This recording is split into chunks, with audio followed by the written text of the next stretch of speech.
Trazendo você aqui de volta, na sua experiência vivida de operador, né? Eu ainda gostaria de ouvir mais sobre essa questão da manutenção e da fiscalização. Como é que é? Porque tudo parece muito novo. No governo Lula, o Mário lembrou, houve sim uma expansão na transmissão de energia nas redes, houve um investimento nesse sentido. Então sugere, né, parece que esse investimento resulta uma estrutura tão nova que falharia assim tão cedo. A manutenção e fiscalização, vocês que são operadores enxergam isso? Olha, o presidente hoje ele deu até está dando uma outra oportunidade para nós, que no finalzinho da entrevista, não sei se vocês observaram, ele falou que poderia ser um problema da intempéries, mas também poderia ser um problema humano. Pode. Então veja, nós estamos trabalhando no gargalo. O trabalhador, como eu falei há pouco, o quadro foi extremamente reduzido. As empresas hoje estão num problema daquele processo de confiabilidade, né, de equipamentos, essas coisas, não fazem mais investimento preventivo. É um investimento corretivo. Ou seja, surgiu o problema, corre lá e resolve.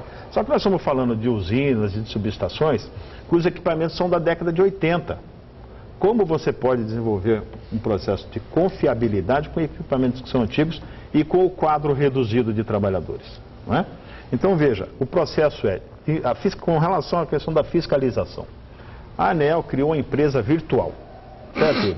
Ela criou uma empresa virtual. E dentro dessa empresa virtual, ela meio que direciona as empresas, na geração, na transmissão e na distribuição de um número determinado de trabalhadores e de uma situação que eles imaginam uma coisa virtual. Só que a nossa realidade é outra, né? Prova disso é que o sistema, ele falhou. Né? Não dá para conceber, falei isso também no início, que uma descarga atmosférica pare um país na dimensão que é o nosso. Então, nós estamos com um problema de investimento. Se ele está sendo feito de maneira errada, mas você foi feliz também. Então, quer dizer, a questão do número de trabalhadores que foi extremamente reduzido de uma maneira, e isso a população está sentindo no dia a dia. Né? O que nós tivemos com essa redução de quadro? Queda na qualidade de serviço. Né? Nós não tínhamos, por exemplo, no estado de São Paulo, histórico de oscilar o fornecimento de energia, de vez em quando, para ficar isso para a população entender, quando a luz dá aquela piscadinha, né, Hildo? Quer dizer, isso mostra que aqui o sistema está falhando. Então, de fato, não se está tendo investimento adequado. A questão da prevenção, ela já foi feita de uma maneira correta há muito tempo, hoje ela é corretiva, né? E há necessidade, o presidente num ponto ele tem razão, quando ele fala da questão humana, tem que se rever sim. Então a ANEEL tinha que fiscalizar como está a composição desse número de trabalhadores, né? Questão de subestação automatizada. Agora, professor Sauer, deixa eu pegar um ponto que há mais o que fazer no assunto investimento, manutenção, preparação das pessoas, eventualmente contratação. Sim, há coisas para fazer a mais em tudo isso. Agora, e a inteligência? E o uso inteligente das informações? E o fluxo dessas informações durante as operações? Porque o progresso da ciência tem o condão de fato, colocar a inteligência em situação que o automatismo favorece, pelo exatamente tráfego de informações, o melhor discernimento sobre problemas, inclusive potenciais. Como é que a vossa experiência, quando acompanhou esse processo todo no ambiente de responsabilidade energética do país, pode nos descrever ao telespectador este ambiente? Eu diria o seguinte, que voltando um pouco à sua pergunta, depois eu vou à sua, de fato nós devemos reconhecer que nos últimos anos tem havido investimentos e este ano particularmente, em razão da demanda não ter crescido tanto quanto esperado por causa da crise financeira, do ponto de vista da geração, há capacidade excedente, inclusive para energia, água disponível nos reservatórios, térmicas disponíveis, linhas de transmissão, foram feitos investimentos.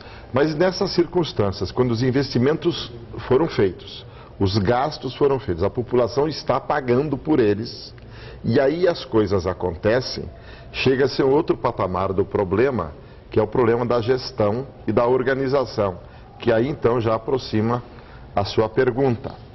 Efetivamente, quando se tem um progresso técnico de comunicação, antigamente era tudo muito precário, tudo por micro-ondas e tal, agora não é instantâneo.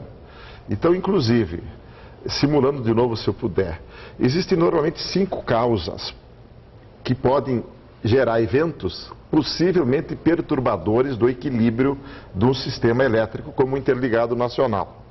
Uma tem origem interna, que seria, por exemplo, a ocorrência de um curto-circuito, algum equipamento atinge um parâmetro de temperatura, corrente, tensão inadequado, então tem um desligamento automático por proteção, ou às vezes há manobras acidentalmente equivocadas pelo operador.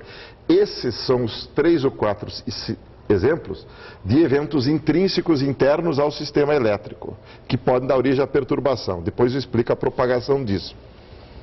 Outros 4 são externos ao sistema, que poderiam ser origem de um problema, e neste caso acho que foram descartados. São vandalismo, parece que não houve. Hacker penetrando no sistema de comando e controle, mudando o software, parece que não houve.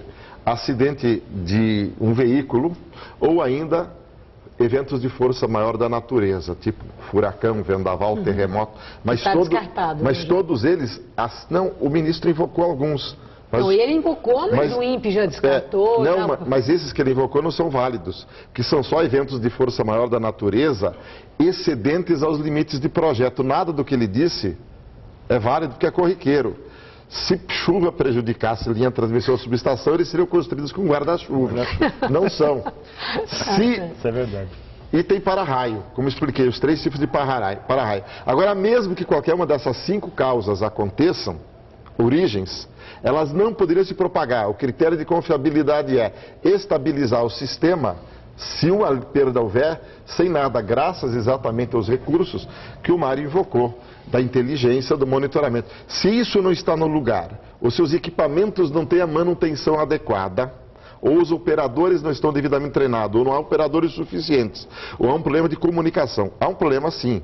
No Brasil, recentemente, a entrada de uma infinidade grande de empresas. Cada 200, 400 quilômetros, às vezes, é uma nova empresa.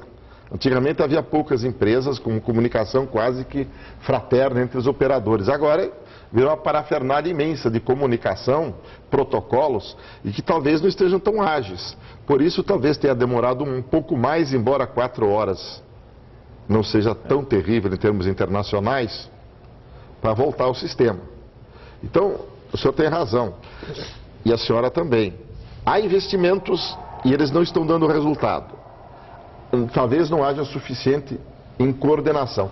E por isso eu tenho colocado a questão num outro patamar. Porque não é só este evento físico ocorrido agora que está demonstrando fragilidade do sistema. Há outros que vêm da gestão. Por exemplo, a população brasileira pagando R$1 bilhão a mais de tarifa por um erro contratual e um critério de regulação que está no lugar, que devia ter sido corrigido, não está sendo corrigido. Ter perdido, digamos, quase 15 bilhões de reais por um mercado livre. E há outras manifestações várias que colocam no seguinte ponto. Possivelmente a reforma feita em 2003 e 2004, como resposta aos apagões e ao racionamento anterior, não tenham sido adequados, nem suficientes, nem estejam dando resultado. E há um indício. Nós temos hoje cerca de 8, 9 organizações envolvidas institucionalmente. É o Conselho Nacional de Política Energética, o Comitê de Monitoramento do Setor Elétrico, o Ministério de Minas e Energia, a Empresa de Pesquisa Energética, a ANEEL, o ONS, a Câmara de Comunicação de Energia e a própria Eletrobras, que está meio marginal, mas está lá. São 8, com dificuldade de coordenação e comando. Isso tudo parece estar aparecendo. Se as responsabilidades estão bem definidas, se há uma linha rápida de comando, se essas responsabilidades estão sendo executadas, se as manutenções estão sendo feitas, se os trabalhadores estão treinados, há todo um conjunto de coisas que são suscitadas neste momento. Reestatização, professor Sauer? Eu acho que isto está descartado neste momento. Eu acho que as estatais têm funcionado bem, mostra isto. O fato de que as tarifas eram bem mais baratas é outro problema. As tarifas brasileiras hoje para os consumidores cativos estão próximas das maiores do mundo. São mais um sintoma de que a coisa não anda tão bem. Reestatização não é o problema. Eu acho que o dono do capital, tanto faz quem é. Ele tem que ser remunerado adequadamente e os ativos têm que ser operados adequadamente.